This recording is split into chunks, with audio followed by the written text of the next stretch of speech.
C programming এর Bangla video টিউটোরিয়ালে আপনাদের সবাইকে স্বাগত। আমি মোহাম্মদ শরীফ চৌধুরী। আজকের পর্বে আমি এক্সটার্ন ভেরিয়েবল এবং স্ট্যাটিক ভেরিয়েবল নিয়ে আলোচনা করব। এক্সটার্ন ভেরিয়েবল আর স্ট্যাটিক ভেরিয়েবলটা আসলে কি সেটা প্রথমে বলি। এক্সটার্ন ভেরিয়েবলটা হচ্ছে যে এক্সটার্নাল কোনো কিছুকে আমি ইম্পোর্ট করব। কিরকম, যে আমরা একটা ফাংশন হয়তো আমি এখানে ডিক্লেয়ার করে ফেলেছি, integer add integer a integer b return a plus b। Global variable function বাদ দিয়ে যে কোনো জায়গায় আমি ডিক্লেয়ার করতে পারি। যেমন আমি এখানেও একটা ভেরিয়েবল ডিক্লেয়ার করতে পারি। আমি এখানে একটা গ্লোবাল ভেরিয়েবল ডিক্লেয়ার করতেছি, ইন্টিজার c। আমি যদি এখানে কোনো গ্লোবাল ভেরিয়েবল ডিক্লেয়ার করি, তো এই ভেরিয়েবলটা আমি পরে ইউজ করতে পারবো, এরপরে যে কোনোটাতে ইউজ করতে পারবো। যেমন আমি এখানে যদি প্রিন্ট করি %d ব্যাকস্ল্যাশ c, সো সেই ক্ষেত্রে কোনো এরর দেখাবে না এবং 0 প্রিন্ট করবে। 0 প্রিন্ট করার কারণ হচ্ছে গ্লোবাল ভেরিয়েবল যদি আমি কখনো ডিক্লেয়ার করি, সেটা অটোমেটিক্যালি তার মান 0 হয়ে যায়। কিন্তু এটা আমি এখানে ইউজ করতে পারবো না। এর কারণটা হচ্ছে যে আমার এখানে এই সিটা আগে ডিক্লেয়ার করা হয়নি। তো আমি যদি ফাংশনের কোনো এক জায়গায় আমি গ্লোবালি ডিক্লেয়ার করেছি, এরকম কোনো ভেরিয়েবলকে যদি আমি এই ফাংশনের মধ্যে, এই যদি এটা গ্লোবাল ভেরিয়েবল, এটাকে যদি আমি এই ফাংশনের মধ্যে ইউজ করতে চাই, সেহেতু এটাকে এক্সটার্নাল হিসেবে ডিক্লেয়ার করে দিতে হবে। মানে আমি বাইরে ডিক্লেয়ার করেছি, সেটা আমি ভিতরে ইউজ করব। যদি আমি এখানে কি করলাম, এক্সটার্ন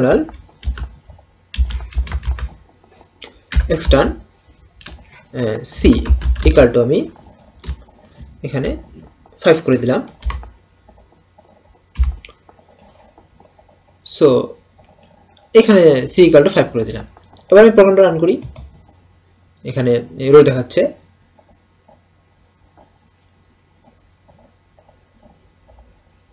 ও সরি, এখানে হবে extern integer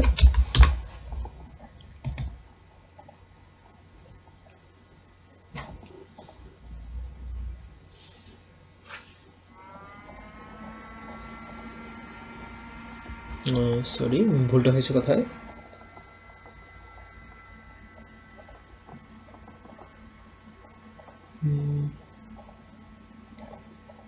extern c has both extern and initializer.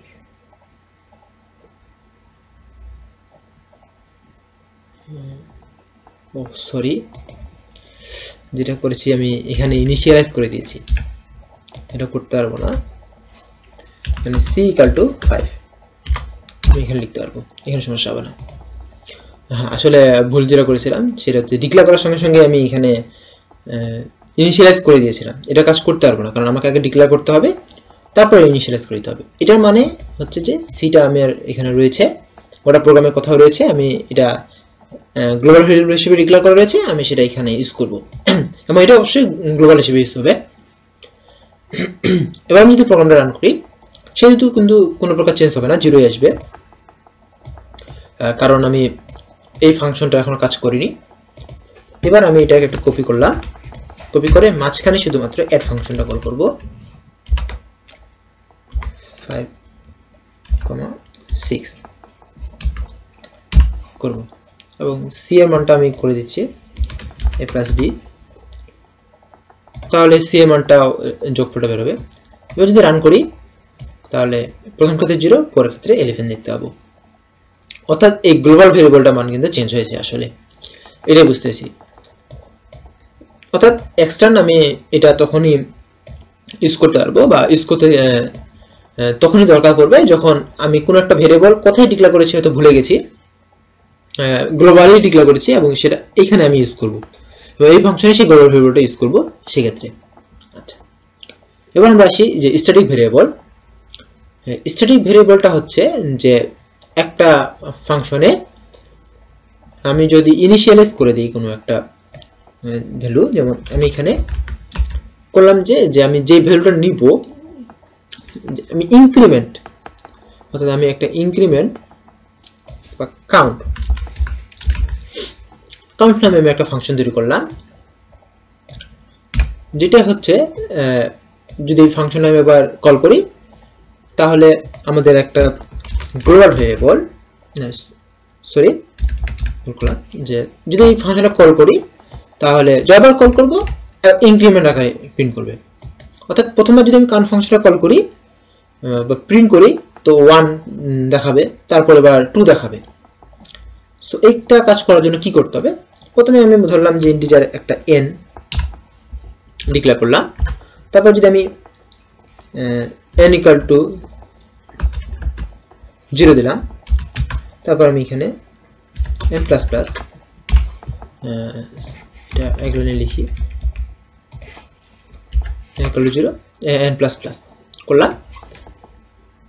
এখন আমি যদি রিটার্ন n করি তাহলে হবে কি ফাংশনটা প্রতিবারে 1 প্রিন্ট করবে, কিন্তু আমি চাচ্ছি যে প্রথমে 1 তারপর 2 মানে ইনক্রিমেন্টটা করুক, মানে প্লাস প্লাসটা করুক।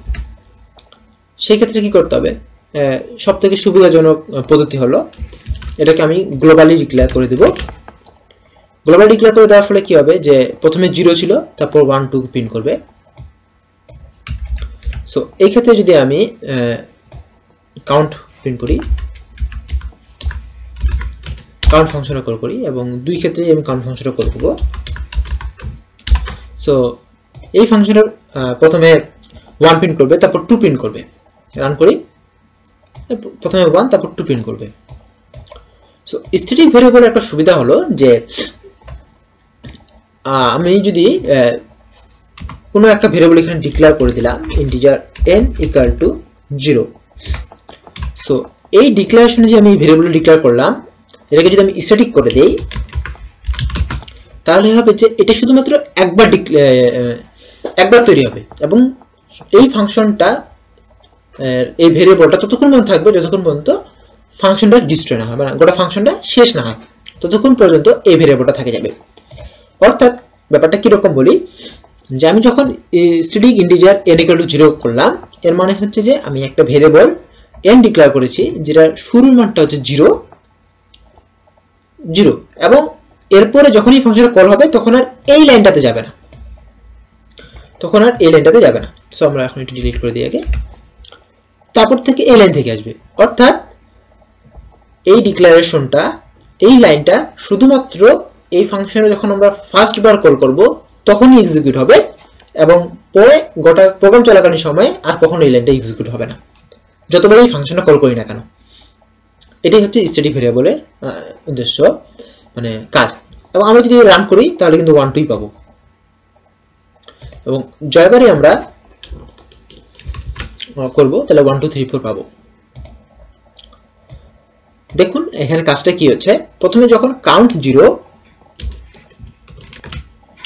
যখন এই কাউন্টটা এটা হয়েছে তখন কি হয়েছে যে এটা কল হয়েছে, এই ফাংশনটা কল হওয়ার ফলে কাজটা কি হয়েছে, একটা স্ট্যাটিক ইন্টিজার n ডিক্লেয়ার হয়েছে যেটা মান প্রথমে 0, এই লাইনটা এখন এক্সিকিউট হয়ে গেছে, এরপরে জয়বারে ফাংশনটা কল হোক না কেন এই লাইনটা এক্সিকিউট হবে না। দেখুন এখানে n ইকুয়াল টু 0 তারপর n প্লাস প্লাস হয়েছে, তাহলে কি হলো n প্লাস প্লাস মানে কি, n এর মানটা 0 ছিল 1 হয়ে গেল, রিটার্ন করলো 1 1। তারপরে যখন আবার এই ফাংশন কাউন্ট ফাংশনটা কল হলো তখন কিন্তু এই যে n যেটা একবার ডিক্লেয়ার হয়ে গেছে সেটা গোটা প্রোগ্রাম চলাকালীন সময় ওই ভেরিয়েবলটা ইউজ হবে এবং এই n এর মানটা আবার প্লাস প্লাস হবে, যেটা আগে n ছিল এখানে এইটা শেষ হওয়ার ফলে n এর মান ছিল 1 এবার হবে 2। অর্থাৎ যেই উদ্দেশ্যটা এটা হলো যে আমরা একটা ভেরিয়েবল, এই ফাংশনে একটা ভেরিয়েবল একবার তৈরি হবে এবং গোটা প্রোগ্রাম যতক্ষণ না পর্যন্ত শেষ হবে ততক্ষণ পর্যন্ত ওই ভেরিয়েবলটা আর শেষ হবে না, লাইফ টাইম শেষ হবে না, এটাই। সো এতদূর যখন বলে এলাম তো একটু লাইফ টাইম নিয়ে বলি। একটা ফাংশন একটা ভেরিয়েবলের লাইফ টাইম কিরকম, একটা লোকাল ভেরিয়েবলের লাইফ টাইম হচ্ছে এই ফাংশনে যখন কল হবে, কল হওয়ার পর যখন রিটার্ন করবে বা ভয়েড হলে তো রিটার্ন করবে না, যাই হোক না কেন এই ফাংশনে যখন শেষ হবে তখন ওই লোকাল ভেরিয়েবলটা ডিস্ট্রয় হবে, অর্থাৎ লোকাল ভেরিয়েবলের লাইফ টাইম শেষ। তারপরে যখন আবার ফাংশনটা কল হবে নতুন করে লোকাল ভেরিয়েবলটা তৈরি হবে, যেমন আমি যদি এখানে কাউন্ট এখানে একটা যদি আমি এখানে না দিয়ে এখানে নেই ইন্টিজার a ইকুয়াল টু 0 নিলাম এবং যদি a ইকুয়াল টু 0 নেই তাহলে এই যখন এটা কল হবে রিটার্ন করবে n এর মানটা তখনই কিন্তু এই ভেরিয়েবলটা ডিক্লেয়ার ধ্বংস হয়ে যাবে, অর্থাৎ মেমরিতে এই ভেরিয়েবলটা যে জায়গা নিয়েছিল সেটা ডিস্ট্রয় হয়ে যাবে, কিন্তু এই ভেরিয়েবলটা থেকে যাবে n ভেরিয়েবলটা, কারণ এটা স্ট্যাটিক হিসেবে ডিক্লেয়ার করা হয়েছে। অর্থাৎ লোকাল ভেরিয়েবলের কাজ হচ্ছে যতক্ষণ পর্যন্ত ফাংশনটা থাকে ততক্ষণ পর্যন্ত, গ্লোবাল ভেরিয়েবলটা হচ্ছে যতক্ষণ পর্যন্ত প্রোগ্রাম থাকে ততক্ষণ পর্যন্ত, এবং এই স্ট্যাটিক ভেরিয়েবলটা হচ্ছে যতক্ষণ পর্যন্ত প্রোগ্রামটা থাকবে ততক্ষণ পর্যন্ত। শেষেতে একটা জিনিস বলে রাখি, স্কোপ কি? স্কোপটা হচ্ছে যে একটা ভেরিয়েবল কতক্ষণ পর্যন্ত স্থায়ী থাকবে। যেমন এটা হচ্ছে স্কোপ, স্কোপ বোঝাতে এটাই সাধারণত ইউজ করা হয়, যে যেটাকে বলা হয় ব্রেস, আমরা সেকেন্ড ব্র্যাকেট বলি, যেটাকে ব্রেস বলা হয়। এই ব্রেসের ভিতর যে ভেরিয়েবলগুলো ডিক্লেয়ার হবে, এই ব্রেস ক্লোজ হওয়ার সঙ্গে সঙ্গে যখনই ব্রেস ক্লোজটা আসবে তখনই সেই ভেরিয়েবলটা ডিস্ট্রয় হবে, যদি সেটা আমরা লোকালি সাধারণভাবে করি। স্ট্যাটিক করলে কিন্তু গোটা প্রোগ্রাম চলাকালীন সময়, আর গ্লোবালি করলে তো গ্লোবালি। বাট যখনই আমরা এই ইন্টিজার এটার পরে যেহেতু আসছে এই ব্রেসের পর, সেহেতু যখন এটা ফাংশন একটা লাইন এক্সিকিউট হতে হইতে যখন এই লাইনে চলে আসবে তখন এই ভেরিয়েবলটা ডিস্ট্রয় হয়ে যাবে, অর্থাৎ মেমোরি থেকে মুছে যাবে। আবার যখন এই ফাংশনটা কল করা হবে, আবার যখন শুরু হবে তখন আবার এটা নতুন করে তৈরি হবে। এটা হচ্ছে, তবে সব ক্ষেত্রে না, যেমন প্যারেন্থেসিসের ভিতরে যে ভেরিয়েবলগুলো ডিক্লেয়ার করা হয় সেগুলো লোকাল ভেরিয়েবল হিসেবে কাউন্ট হয়। তো মূলত স্কোপ বলতে আমরা অতটুকুতে বুঝি যার মধ্যে একটা ভেরিয়েবল সক্রিয় থাকে। আমি যদি এখানে ইন্টিজার কাউন্টের মধ্যে যে ভেরিয়েবল ডিক্লেয়ার করব সেগুলো কিন্তু লোকাল ভেরিয়েবল হবে, অর্থাৎ প্যারেন্থেসিসের ভিতর যে ভেরিয়েবলগুলো ডিক্লেয়ার করা হয় এই ভেরিয়েবলগুলো যদি আমরা ইউজ করি, প্যারেন্থেসিসের ভিতর যেগুলো ইউজ করব সেটা হচ্ছে তার পরবর্তী, মানে ওই স্টেটমেন্টটা যখন শেষ হবে তখন, যেমন এই ফাংশনটা যখন শেষ হবে, ফাংশনটা কখন শেষ হয়? যখন এই প্যারেন্থেসিসটা এই ব্রেসটা শেষ হয়।